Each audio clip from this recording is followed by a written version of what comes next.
परमेश्वर शिव बोले, उत्तम व्रत का पालन करने वाले, हरे विष्णु, अब तुम मेरी दूसरी आज्ञा सुनो। उसका पालन करने तुम सदा समस्त लोकों में मानवीय और पूजनीय बने रहोगे। ब्रह्मा जी के द्वारा रचे इस लोक में कोई दुख या संकट उत्पन्न हो, तब तुम उन संपूर्ण दुखों का नाश करने वाले के लिए सदा तत्पर रहना। तुम्हारे संपूर्ण दुस्सह कार्यों की मैं तुम्हारी सहायता करूंगा।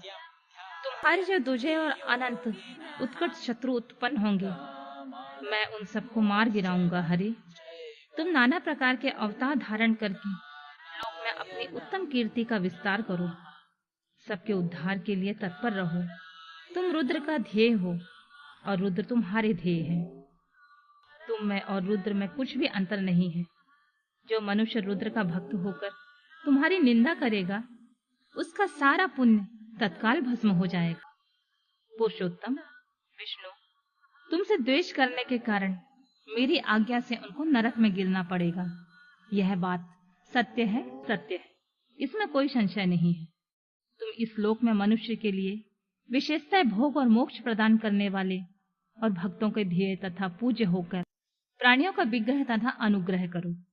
ऐसा कहकर भगवान शिव ने मेरा हाथ पकड़ लिया और श्री विष्णु को सौंपकर उनसे कहा, तुम संकट के समय सदा इनकी सहायता करते रहना।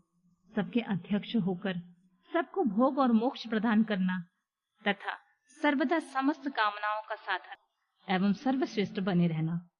जो तुम्हारी शरण में आ गया वह निश्चित ही मेरी शरण में आ गया। जो मुझ में और तुम में अंतर समझता है वह अवश्य नरक में ही गिरता है। ब्रह्मा जी कहते हैं, देवर्षि, भगवान शिव का यह वचन सुनकर मेरे साथ भगवान विष्णु ने सबको वश में करने वाले विश्वनाथ को प्रणाम करके मंद स्वर में कहा, करुणा सिंधु जगन्नाथ शंकर, मेरी यह बात सुनिए। मैं आपकी आज्ञा के अधीन रहकर यह सब कुछ करूंगा। स्वामिन, जो मेरा भक्त होकर आपकी निंदा करे, आप उसे निश्चित ही नरकवास प्रदान करें।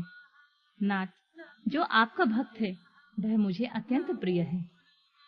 जो ऐसा जानता है उसके लिए मोक्ष दुर्लभ नहीं है। श्री हरि का यह कथन सुनकर दुखारी हर ने उनकी बात का अनुमोदन किया और नाना प्रकार के धर्मों का उपदेश देकर हम दोनों के हित की इच्छा से हमें अनेक प्रकार के वर दिए।